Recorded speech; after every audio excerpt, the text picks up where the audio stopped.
I had said earlier that the zones where your product is at maximum risk is during production, packaging and labeling. Here is where there is the maximum opportunity of compromise of the identity of the product, the strength of the product, the purity of the product, and the quality of the product. If you have from development received a process where quality has been designed into that particular product or process and has been given to you with a high level of process capability, then if that process ever fails, it is only due to an assignable cause or special cause. It can never be because of inherent variability of that process because it is so well done. So some SOP has not been followed, so there is a human error, there has been a goof up, or there has been a mix up, or the machine has not worked properly, or the probes are out of calibration, or any other assignable reason, including atypical behavior of normally qualified materials. There has to be an assignable cause. But if you're not able to find an assignable cause, be sure that this is an alpha error, and that means your process does not have the required capability. The safety, efficacy, quality, the safety, identity, strength, purity, quality, whichever way you look at it, can be compromised only by contamination, human errors, goof up or mix up, or your process parameters going out of control, or your raw material characteristic going out of control. So it would be nice if you were to look at your entire production area or your packaging and labeling area and identify where are the areas where the product is at maximum risk vis-a-vis contamination. Where is the product exposed to the environment or the operator or both? If it is an extended exposure, it is a red level risk. If it is a brief exposure like sampling, it is a moderate risk. If the product is never exposed to either environment or operator, it is at low risk. So accordingly, wherever it is at high risk vis-a-vis contamination, mark that zone in red. Have a status symbol in red saying caution, contamination prone zone.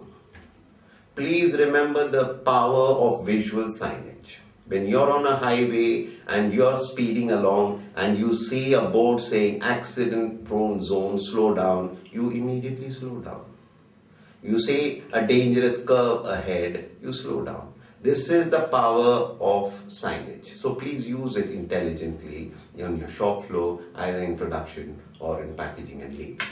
Mark all those areas which are at high risk in red, those at moderate risk in orange. Have a red signage saying caution, contamination prone zone, and caution, contamination prone zone in orange, in the orange areas.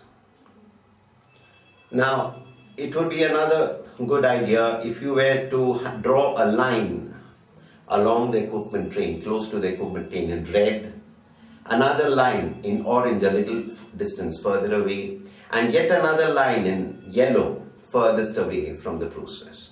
And train your operators to stay in the yellow area of the hall and move into the orange or red zone only when necessary and only for the duration that is necessary. Then you will bring down your contamination. I'll give an example of a particular company which was having a manual filling operation. Now, that room had 16 filling stations under laminar flow, but apart from the person who was filling, there was one person handing over the bag for filling and another person taking away the bag that was filled. Now, contamination was a continuing perennial nightmare in this particular zone.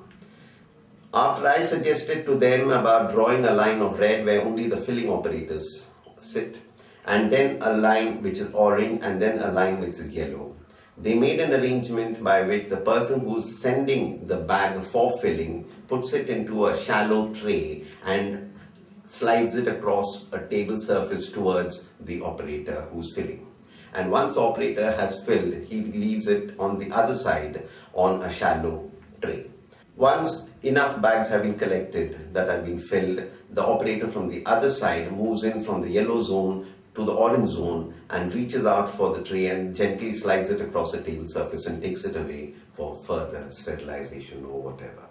By just doing this, the number of people close to the risk zone were reduced dramatically, and naturally the contamination problems also came down substantially. Now you start from your process from the start to the end, whether in production or in packaging, and mark all those spots in the process where human error is most likely, either a goof up or a mix up. In the case of packaging and labeling, it's mainly mix-ups. In production, it could be goof up or it could be mix-up. Mark those areas in red where human error is highly likely, weighing and dispensing, charging. Now, there you have a red signage saying caution, highly vulnerable to human error. Mark that area in red. Let the status symbol be in red. And wherever there is an area of moderate risk, have a signage in orange saying caution, proceed with care, vulnerable to human error. Now you can also have an SOP which says that wherever there is a red marked area, there will always be two people and exercising due diligence. No one will ever do the job unless a second person is present. And similarly, wherever there is an orange area, while a person may proceed without any supervision, he is reminded that he could be making that mistake. There is no safety net now, so proceed with extra care. Here is where I say that the power of supervision cannot be discounted or overemphasized.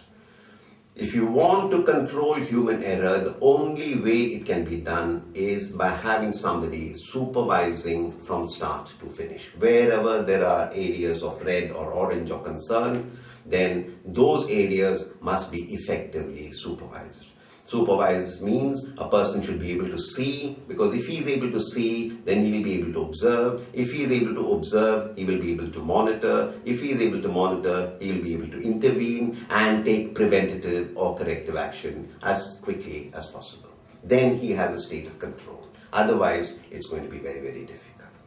Now, it should not be a supervisor as in the case of a policeman. It has to be a leader, a person who comes across to help people to see that they don't make mistakes. If he sees that somebody is constantly making a mistake, then he should be able to go across over there, identify that person, send him for retraining, counsel him, and find out what is bothering him and set the situation right. If these little tips can be implemented, you will have a highly professional, error-free operation, either in production or in packaging and labeling. I hope this presentation was useful. Thank you very much for your